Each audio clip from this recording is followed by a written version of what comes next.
My name is Claire Donovan.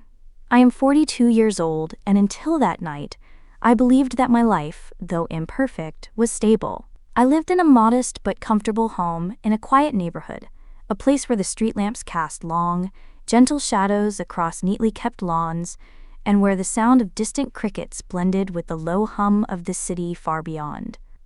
It was the kind of night that should have passed without incident, the kind of evening in which the familiar routines of my life were as dependable as the clock on the wall. I had just settled into the living room, the soft glow of the lamp illuminating the pages of the book in my lap. My tea sat cooling on the table beside me, untouched. The room was still and silent, until the phone rang. The moment I saw Daniel's name on the screen, a curious feeling rose in me. He rarely called at that hour, and when he did, it was usually to say he would be late coming home from a business trip. I answered quickly, my voice light, prepared to ask when he might return. But there was no greeting, no warmth. His tone was measured, almost mechanical. "Claire," he began, "I am not coming back." For a second, I thought I had misheard him. "What do you mean?" I asked, forcing a calmness I did not feel. He did not pause. "I have met someone else. She is younger, and I am going to marry her. There is no point in dragging this out, so I am telling you now. I have already sold the house." The words struck me like a physical blow. My grip on the phone tightened until my knuckles ached. Sold the house? How could he? That home was not merely a piece of property. It was years of our life together, every room filled with traces of our shared history. The thought of it belonging to strangers, stripped of the life we had built, was almost more than I could bear. "Daniel, listen to yourself," I said, my voice trembling despite my efforts. "You cannot just—" But he interrupted, his tone final. "This is not a discussion, Claire. Goodbye." The line went dead. I remained seated, phone still pressed to my ear long after the call had ended, staring into the empty space before me. The room, once warm and familiar, now felt foreign. The air was thick and oppressive, as if the walls themselves were pressing in. I tried to stand, but my legs felt unsteady. My mind replayed his words in a relentless loop, each repetition more surreal than the last. Younger mistress. Marrying her. Sold our home. Goodbye. I glanced toward the bookshelf, where framed photographs of vacations, holidays, and anniversaries stared back at me. Silent, frozen evidence of a life that apparently meant nothing to him. My eyes fell on the wedding portrait, Daniel's hand resting lightly on my shoulder, both of us smiling at a future we had believed in. I turned the frame face down. The tea beside me had grown cold, untouched. The book in my lap slid to the floor without a sound. My world had just collapsed, and the quiet of the room now felt like mockery. I did not know what would come next, only that whatever life I had before that call no longer existed. And somewhere, in another city, Daniel was beginning a new one, without me. The night after Daniel's call stretched endlessly, an oppressive silence filling the house as I moved from room to room, touching objects as though to reassure myself they were still mine. My sleep was shallow, restless, each dream breaking into fragments of his voice repeating the same words. "I am not coming back." When morning finally came, it brought no clarity. By afternoon, I had begun the mechanical process of packing. I opened drawers, folded clothes, and placed them into cardboard boxes I had found in the garage. Each item seemed heavier than it should have been, as if carrying the weight of memory. The ticking of the kitchen clock became a metronome of urgency, reminding me that if the house truly had been sold, time was not on my side. It was nearing dusk when I heard the knock. 3 measured raps, neither hurried nor hesitant, resounded through the hallway. I froze mid-step. Visitors were rare even under normal circumstances, and after Daniel's abrupt departure, I was in no mood for company. Still, something in the deliberate rhythm of that knock compelled me to answer. I opened the door to find a woman standing there. She appeared to be in her mid-40s, her posture erect, her gaze fixed with a kind of unflinching purpose. She held a slim leather portfolio under one arm and a manila folder in her other hand. "Are you Claire Donovan?" she asked, her voice calm but carrying a firmness that suggested she already knew the answer. Yes, I replied cautiously. I am Evelyn Carter, she said, extending the manila folder toward me. I believe we need to talk about Daniel. At the sound of his name, a familiar knot formed in my stomach. What about him? I asked. She exhaled slowly, as though bracing herself to deliver a rehearsed line. Daniel is my husband. We have been married for 12 years. The words landed with a force that stole my breath. For a moment, I simply stared at her, my mind scrambling to make sense of what she had just said. That is not possible, I managed, my voice hoarse. She opened the folder and removed a document, a certified marriage certificate bearing Daniel's name alongside hers. I recognized his handwriting and the signature instantly. My hands trembled as I took the paper, the official seal glinting under the porch light. I am sorry you had to find out this way, Evelyn continued, though her tone lacked the softness of sympathy. But there is more. The house you live in, he had no right to sell it. The deed is in my name. I felt as if the ground beneath me had shifted, the firm foundations of my life dissolving into quicksand. My mind reached for explanations, some elaborate mistake, a cruel impersonation, anything other than the truth being placed in front of me. Evelyn's gaze did not waver. I suspect he told you the same lies he told me and perhaps others. I have reason to believe you are not the only woman who believed she was married to him. The edges of the world seemed to blur, my grip on the doorway tightening to steady myself. Only hours before, I had been reeling from the loss of my marriage and home. Now, I stood in the doorway confronting the possibility that my entire life with Daniel had been a fabrication, my role nothing more than a chapter in a story he had been writing for years. I stepped aside silently, gesturing for her to enter. If there were more revelations to come, I needed to hear them, no matter how much they threatened to undo me. That knock, I would later realize, had not merely interrupted my evening. It had dismantled the very identity I thought I possessed. The living room felt strangely smaller, with Evelyn seated across from me. She sat upright, her hands resting neatly on her leather portfolio, her gaze unwavering.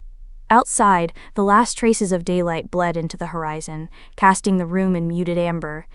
The air between us was taut, heavy with unspoken questions. I began cautiously. You said you are married to Daniel. How is that possible? I have been his wife for 9 years. Evelyn's expression did not flicker. I do not doubt that you believed that, she said evenly, but I have been legally married to him since 2011. I have documents, marriage license, joint tax returns, property deeds, everything. She slid several papers across the coffee table. My eyes scanned each one, noting Daniel's familiar signature, the neat, deliberate strokes of his handwriting. His name intertwined with hers in black ink, binding them together in the eyes of the law. A slow, cold realization began to seep into me. My marriage had been nothing more than a shadow, an illusion dressed in the trappings of legitimacy. Every anniversary celebration, every joint decision, every promise, it all rested upon a false foundation. Evelyn leaned forward slightly, her tone sharpening. Claire, I believe you are not the only one. In fact, I am almost certain there are others. Daniel has perfected the art of compartmentalizing his life. He has separate residences, separate bank accounts, and in each one, a separate identity. She reached for her portfolio and produced a sheet of paper covered in columns of names, addresses, and phone numbers. These are women I have reason to believe are connected to him. I am still verifying, but the pattern is clear.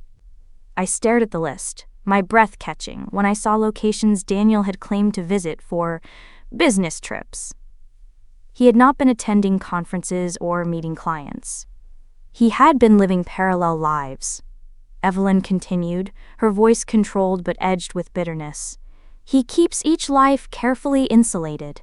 I found out only when I noticed irregularities in our finances, withdrawals I did not authorize, assets transferred into accounts I could not access. When I began to investigate, I discovered that some of those funds were used to maintain other households, including yours. Her words struck me in waves, each one eroding what little trust I had left in the man I thought I knew. I recalled the small inconsistencies, unexplained absences, evasive answers, vague travel plans that I had dismissed over the years. I swallowed hard. "Why are you telling me this now?" Evelyn's eyes narrowed. "Because Daniel is in trouble. Serious trouble. He owes money to the wrong people. If we do not find him before they do, it may be too late. Not just for him, but for anyone connected to him. And whether you like it or not, that includes you." The weight of her words pressed down on me. My life had already been upended, but now I was being pulled into a deeper, more dangerous reality, one in which my very safety might be at risk. In that moment, I understood that Evelyn was not here simply to inform me. She was recruiting me, drawing me into a mission that would test every limit of trust, resilience, and judgment I possessed. And yet, a part of me needed to know everything, not for Daniel's sake, but for my own. The living room light had dimmed to a muted glow, the lamps casting long shadows across the walls. Evelyn sat forward in her chair, her elbows resting lightly on her knees, her eyes fixed on mine. The intensity in her expression was unsettling, as though she were about to deliver a verdict rather than a proposal. "I am going to be very clear, Claire," she began, her tone measured and deliberate. "Daniel is not just a liar or an adulterer. He is a manipulator of the highest order, a man who survives by keeping others ignorant until the moment they are no longer useful to him. You have been deceived, so have I, but I believe there is still something to salvage from this mess, if we work together." Her choice of words, "work together," struck me with both curiosity and unease. "And what exactly would that entail?" I asked, my voice low. Evelyn straightened her posture and placed the leather portfolio on the table between us. "Daniel is planning to vanish. I have seen it before. He will liquidate what he can, transfer the assets offshore, and then disappear without a trace. If that happens, you will never see a single cent of what you are owed. And in my case, the assets he took are substantial. I intend to find him before he disappears completely." I studied her carefully. There was no hesitation in her speech, no indication that she was making this up. Yet her calmness felt rehearsed, like a woman who had already decided exactly what role I would play in her plan. "You think I know where he is?" I asked. "Not exactly," she replied, "but you know his habits, his routines, his favorite places, his tells. You have memories I do not. Together, we can connect the dots." She paused, then added with precision, "And there is something else. There is an item Daniel has, an account, a file, perhaps even a key, that is worth far more than the money he has stolen. It is in your interest as much as mine to recover it." Her words hung in the air like a challenge. I could feel the pull of her logic, yet my instinct screamed caution. Evelyn's reasons for finding Daniel were not limited to justice or financial restitution. There was something else in her voice, a private score to settle, and it was laced with an urgency I did not yet understand.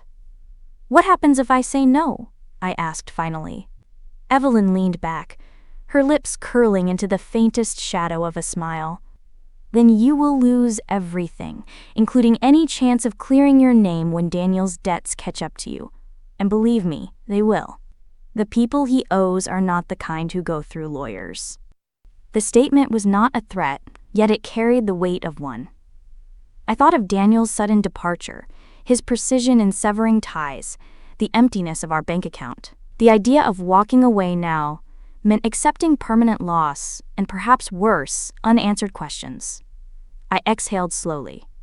"If I agree, there are conditions. You tell me everything. No half-truths, no holding back." Evelyn's eyes held mine for a long moment before she extended her hand. "Then we have a deal." I shook it, knowing even as I did so that I was binding myself to a woman whose trustworthiness was unproven, in pursuit of a man who had destroyed my life. It was, in every sense, a deal with the devil.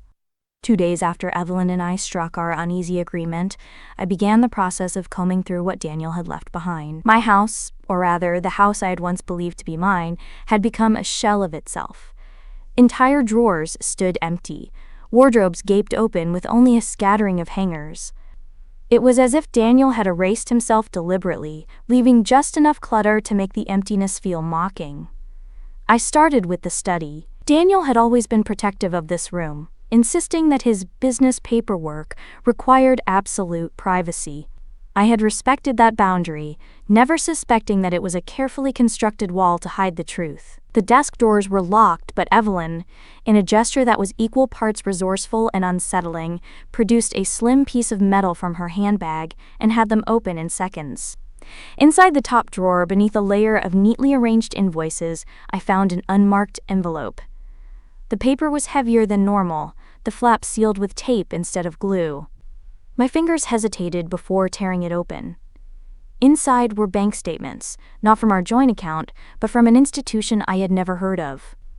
I spread the pages across the desk, scanning the lines of transactions. One entry caught my attention immediately: a withdrawal of $2.3 million made just 6 days before Daniel's call.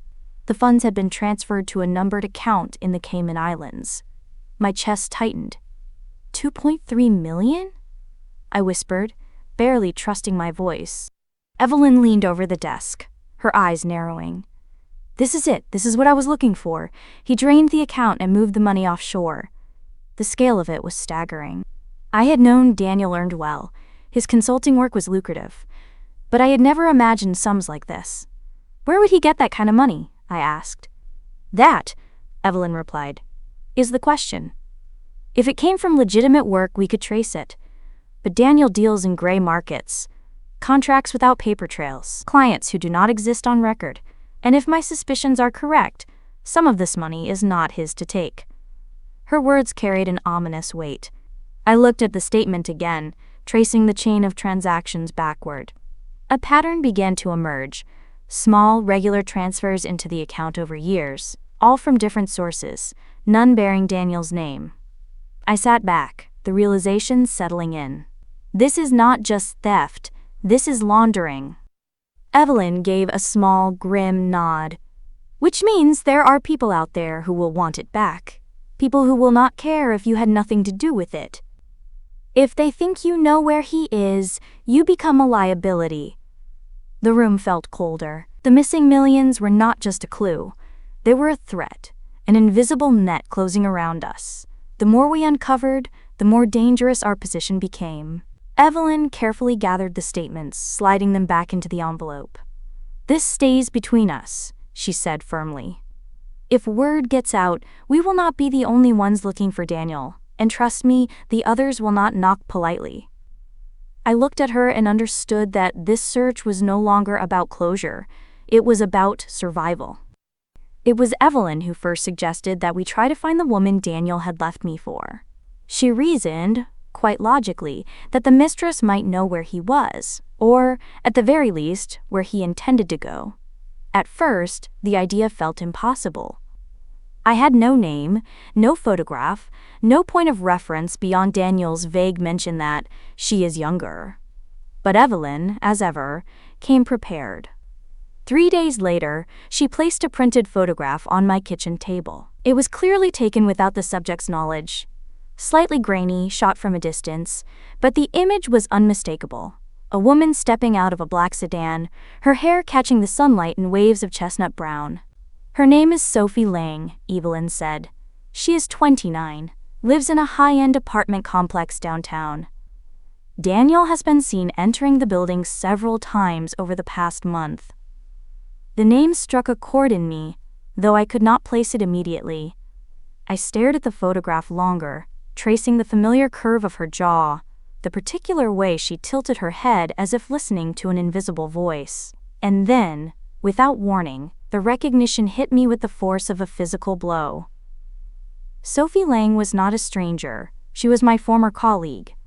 We had worked side by side at an interior design firm 8 years earlier, before I left to focus on freelance projects. She had been ambitious, charismatic, always quick to charm clients. I had trusted her, even recommended her for the position when a vacancy opened.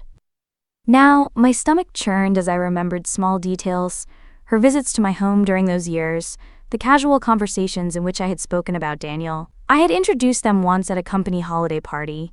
He had shaken her hand, smiling politely. At the time, I thought nothing of it. The betrayal was layered.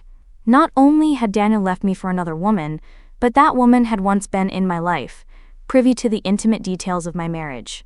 It was not mere coincidence. It was premeditated, calculated. Evelyn studied my reaction carefully. "You know her," she stated rather than asked. I nodded slowly, my voice tight. "We used to work together. I introduced her to Daniel years ago." Her eyes narrowed. "Then this is not random. Sophie did not just appear in his life. She knew exactly who she was dealing with." The thought was almost unbearable. Had their connection begun years ago, in quiet moments I had never noticed? Or had Daniel sought her out later, knowing her history with me? The questions spiraled, each one darker than the last. We decided to approach her discreetly. Evelyn insisted that a direct confrontation would drive Sophie into silence. Instead, we would observe, watch her comings and goings, note who visited, and wait for the opportunity to press her for information. But as we sat in my car outside Sophie's apartment complex the following evening, I could not stop staring at the lit window of her corner unit. Every silhouette, every movement inside felt like a shadow of my own past, playing out in someone else's present. And when I finally caught a clear glimpse of Sophie stepping onto her balcony, speaking on her phone, I knew from the guarded way she glanced at the street that she was not merely Daniel's lover. She was involved in something much deeper. Something that connected us all in ways I was only beginning to understand. The revelation came not from Sophie herself, but from an unexpected source. Evelyn, in her relentless pursuit of Daniel's trail, had been digging through public records, genealogy databases, and any fragment of information she could extract from her network of contacts. One evening, she arrived at my door with a manila folder tucked under her arm and an expression that was unusually solemn. "We need to talk," she said, stepping inside without waiting for an invitation. I watched as she placed the folder on my dining table and carefully opened it, revealing a spread of documents, birth certificates, old newspaper clippings, and a faded family photograph that looked as though it had been folded and unfolded many times over the years. "What is this?" I asked, my eyes scanning the materials without yet understanding their significance. Evelyn drew a slow breath. "It is about Sophie Lang. She is not simply your former colleague, Claire. She is your half-sister." The words seemed absurd at first, almost laughable in their improbability. "That is impossible," I said instinctively, my voice rising slightly. But Evelyn pushed the birth certificate toward me. "Your father, Richard Donovan, had a child outside his marriage before you were born. Sophie's mother was never publicly acknowledged, but the records are clear. DNA verification confirms it. I had it tested." I stared at the certificate, my father's name printed there in unmistakable ink. The dates matched, the location matched. It was irrefutable. My hands trembled as I set the paper down, the room suddenly feeling colder. Memories began to resurface, half-forgotten conversations, the occasional mention of my father's past mistakes, the unexplained silences when certain names came up. My mother had dismissed them as gossip, but now the truth was staring back at me from an official document. "She knew," I whispered. Evelyn tilted her head. "Yes. From what I can tell, Sophie has known for years. Which means her involvement with Daniel was not just an affair. It was deliberate. She inserted herself into your life because she already knew you shared blood." The thought turned my stomach. This was no ordinary betrayal. It was intimate, premeditated, and deeply personal.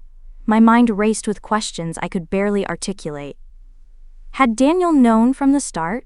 Had he used our shared bloodline as leverage over her, or perhaps over me? Evelyn continued, her tone steady. "I do not believe Sophie's relationship with Daniel was purely romantic. I suspect she has been working with him in some capacity. Perhaps she believed it was in her interest to undermine you. Perhaps she saw him as a way to settle an old grudge, one born from a life she believes your family denied her." I felt an ache in my chest that went beyond anger. It was grief. Grief for a family I thought I understood. Grief for a bond that had been corrupted before it ever had a chance to exist. When I finally looked up at Evelyn, my voice was firm. If this is true, then finding Daniel is not enough. I need to know exactly what Sophie's role is in all of this. Evelyn gave a single, sharp nod. Then we follow her, and we make her talk. In that moment, the search for Daniel became something more. It was no longer just about reclaiming what he had stolen. It was about confronting a truth that had been buried for decades, one that connected betrayal not just to my marriage, but to my very bloodline. By the time we decided to act, the city had already sunk into the thick, amber haze of early evening. The plan had taken days to formulate, each step debated and revised until it was as precise as a chess opening.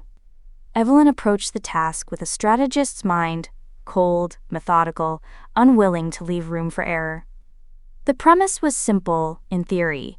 Force Daniel into making contact by presenting him with something too valuable to ignore. The execution, however, was far from simple. We had only fragments of information: bank statements, half-confirmed sightings, whispers from Evelyn's contacts, and from those scraps we would need to create bait. Our opportunity came from an item Evelyn referred to as the ledger, though she never explained in full what it contained. It was a thick, leather-bound book she claimed to have taken from one of Daniel's storage units before he disappeared. Inside were pages of coded entries, transactions, dates, names, none of which made sense to me. Evelyn insisted that it was worth more than the millions in his offshore accounts. "We leak word that the ledger is for sale," Evelyn said, sitting at my dining table, her fingers lightly tapping the cover. "We make sure the right ears hear it. He will not be able to resist."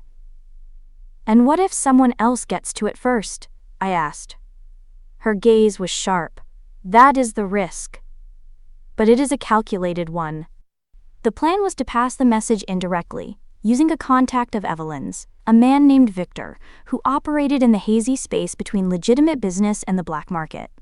Victor would mention the ledger at a card game frequented by men who, according to Evelyn, had ties to Daniel's more questionable ventures. The news would ripple outward until it reached him. We chose the meeting place carefully. A disused warehouse on the edge of the docks, far enough from the city center to be discreet, yet close enough to the kind of businesses Daniel once used as fronts. It would be staged to look like a private exchange, with the ledger in plain view and a convincing air of secrecy. Cameras, concealed in strategic angles, would record everything. In the days leading up to the meeting, tension wrapped itself around me like a second skin. I caught myself scanning faces in crowds, looking for any sign that we were being watched. I was not imagining it. Evelyn had noticed it too. Once, as we left the grocery store, she leaned in and said quietly, "2 cars back, silver sedan. He's been behind us since we pulled out." This was the part Evelyn had warned me about. In setting the trap, we had also drawn attention to ourselves. The ledger's value made it dangerous bait, and danger attracts more than just the intended prey. On the night of the operation, the warehouse was dimly lit, the air thick with the scent of dust and salt water from the nearby bay. I stood with my back against a pillar, watching as Evelyn placed the ledger on a metal table at the center of the room. Its presence there felt almost ceremonial, as if we were about to summon something rather than simply lure it. "Remember?" Evelyn said in a low voice. "We wait for him to come to us. No sudden moves. Let him feel in control." I nodded, my heart pounding in my ears. What we did not yet know, but would soon learn, was that Daniel was not the only one answering the call. Somewhere in the shadows beyond the flickering light, another figure was waiting, watching. The warehouse air was thick with tension, the faint metallic tang of rust mixing with the damp salt carried in from the nearby docks. A single industrial lamp hung from the ceiling, casting a harsh white cone over the table where the ledger lay like a relic, waiting to be claimed. Shadows pooled in the corners, deep and impenetrable, as if they were holding their breath. Evelyn stood to my left, her arms folded, her gaze fixed on the warehouse's sliding door. Neither of us spoke. We were waiting for movement, some sound, some sign that our trap had worked. It came first as a faint creak of metal, then the slow, deliberate roll of the door sliding open.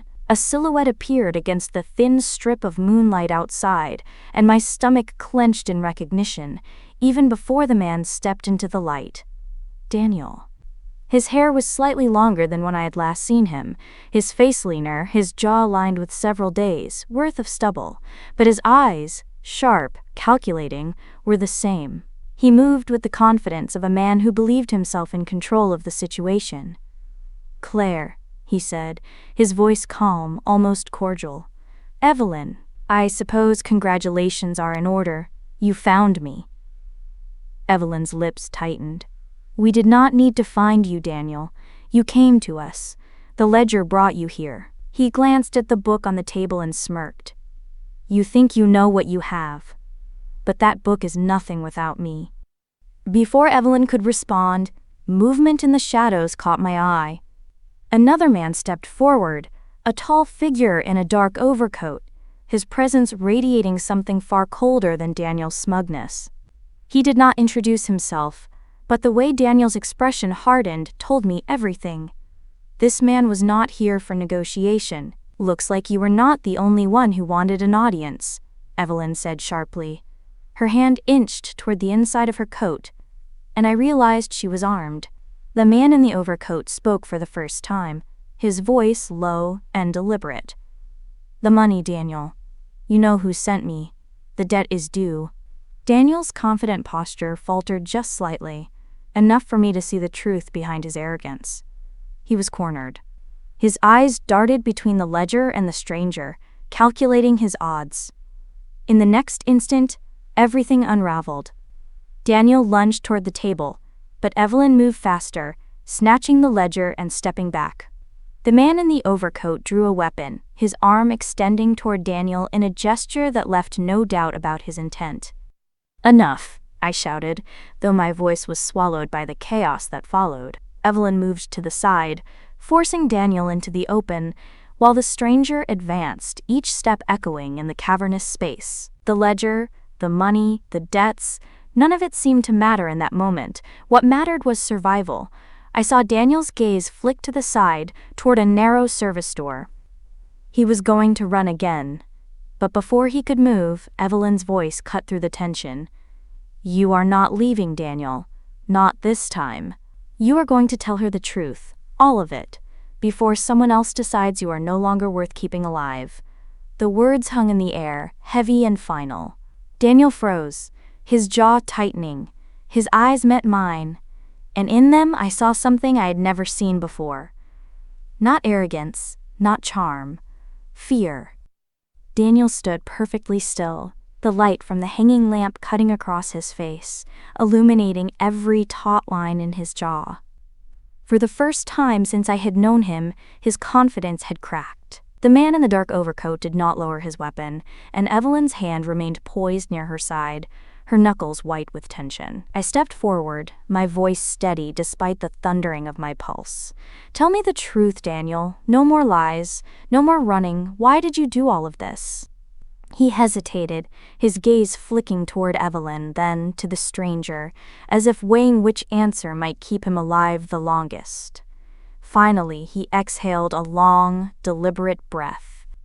"You think I was the one pulling the strings, Claire. I wasn't." The words struck me like a blunt force. "What are you talking about?" I asked sharply. His eyes shifted again to Evelyn. "She knows. She always has." For a moment the room was silent, except for the faint hum of the lamp's chain swaying overhead. Evelyn's expression did not change, but something in her posture did. An almost imperceptible shift that spoke of a hidden truth finally coming into the open. Daniel continued, his voice now edged with something between anger and resignation. "You think she came to you for help? She didn't. She came to tie up loose ends. I was useful until I wasn't. And you," his eyes locked on mine, "you were leverage. Nothing more." I turned to Evelyn, my mind struggling to align the woman I had trusted, however reluctantly, with the implication that she had been orchestrating this entire nightmare. "Is that true?" I demanded. Evelyn's voice was calm, almost too calm.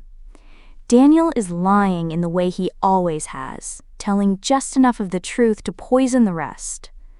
But yes, I knew more than I told you. I knew where he was. I knew about Sophie before you did. And I knew about the ledger. Why? My voice cracked, the weight of betrayal pressing down on me. Her gaze did not waver.